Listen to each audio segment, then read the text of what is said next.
لا أرى بعد حبيبي محمد هدى മുത്തുനബി സല്ലല്ലാഹു അലൈഹി വസല്ലമ തങ്ങളെ കണ്ട എൻ്റെ ഈ കണ്ണുണ്ടല്ലോ, ഈ കണ്ണുകൊണ്ട് മറ്റൊരാളെ എനിക്ക് കാണാൻ കഴിയൂല, അത് കാണാനുള്ള ശക്തി എനിക്കില്ല എന്ന് പറഞ്ഞുകൊണ്ട് അല്ലാഹുവിനോട് ദുആ ചെയ്യുമ്പോ വഖുഫ ബസറുഹു ഹദീസിന്റെ ഗ്രന്ഥങ്ങളിൽ കാണാം, അവിടുന്ന് ഉടനെ അന്ധനായി തീരുകയാണ്. പ്രിയപ്പെട്ടവരെ, നിങ്ങൾ നോക്കി, ഇത് മുഹബ്ബത്തിന്റെ ഒരു ഭാഗമാണ്. സ്വഹാബിയല്ലേ, മുത്തുനബിയുടെ പാഠശാലയിലിരുന്ന് ഇസ്ലാമിന്റെ എല്ലാ കാര്യങ്ങളും പഠിച്ച മഹാനല്ലേ. മഹാനവറുകൾക്ക് തെറ്റുപറ്റുമോ? ഒരിക്കലും തെറ്റുപറ്റൂല. അത് മുഹബ്ബത്തിന്റെ ഒരു ഭാഗമാണ്.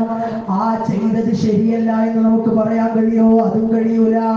എന്നാൽ മാത്രമല്ല, പരിശുദ്ധമായ ഹദീസോ ഖുർആനോ നോക്കിയാൽ എന്നോടുള്ള മുഹബ്ബത്തിന്റെ ഭാഗമായി കണ്ണുപൊട്ടാൻ നിങ്ങൾ ദുആ ചെയ്യണമെന്ന് എവിടെയെങ്കിലും മുത്തുനബി പറഞ്ഞിട്ടുണ്ടോ?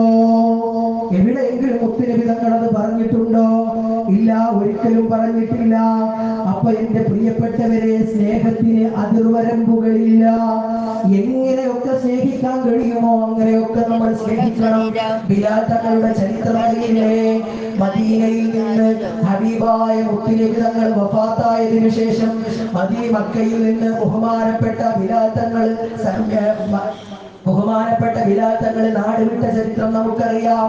നമ്മൾക്ക് ഒരു പക്ഷേ നമ്മുടെ ചെറിയ ബുദ്ധി കൊണ്ട് ചിന്തിച്ച മുത്തുനബി തങ്ങൾ കിടക്കുന്ന മദീനയിൽ നിന്ന് എന്തിനെ പോയി? അവിടെ ഇരുന്നാൽ റൗള എപ്പോഴും സിയാറത്ത് ചെയ്തൂടെ, മുത്തുനബിയുമായി ബന്ധപ്പെട്ടൂടെ? എന്നിട്ടും ബിലാൽ തങ്ങൾ പോയതെന്തിനാ? അത് അവിടുത്തെ മുഹബ്ബത്താണ്.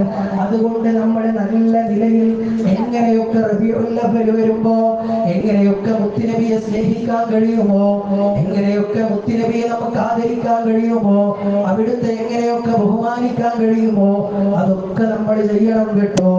അതിന് നമ്മൾ പലരും നമ്മളെ പിന്തിരിപ്പിക്കാം. അത് ഹദീസിലില്ല, അതല്ലെങ്കിൽ ഖുർആനിലില്ല എന്നൊക്കെ പറഞ്ഞ് നമ്മൾ സോഷ്യൽ മീഡിയകളിലൂടെ പല ക്ലിപ്പുകളും നമ്മൾ കണ്ടേക്കാം. അതിലൊന്നും എന്റെ പ്രിയപ്പെട്ടവരെ നമ്മൾ പെട്ടുപോകരുത്. പരമാവധി ഹബീബിനോടുള്ള സ്നേഹം നമ്മൾ നിലനിർത്തണം.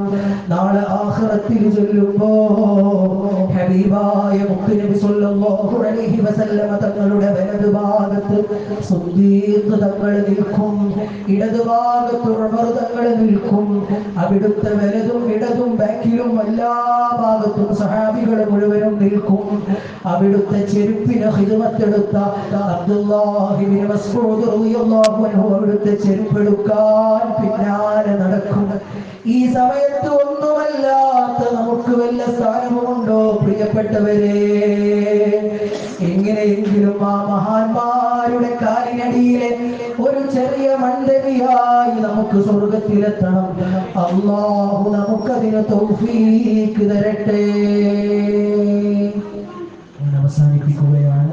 സമയം ദീർഘിച്ചതുകൊണ്ട് എല്ലാവരും ദുആ ചെയ്യണമെന്ന വസിയത്തോടുകൂടെ അൽഹംദുലില്ലാഹി റബ്ബിൽ ആലമീൻ. അസ്സലാമു അലൈക്കും.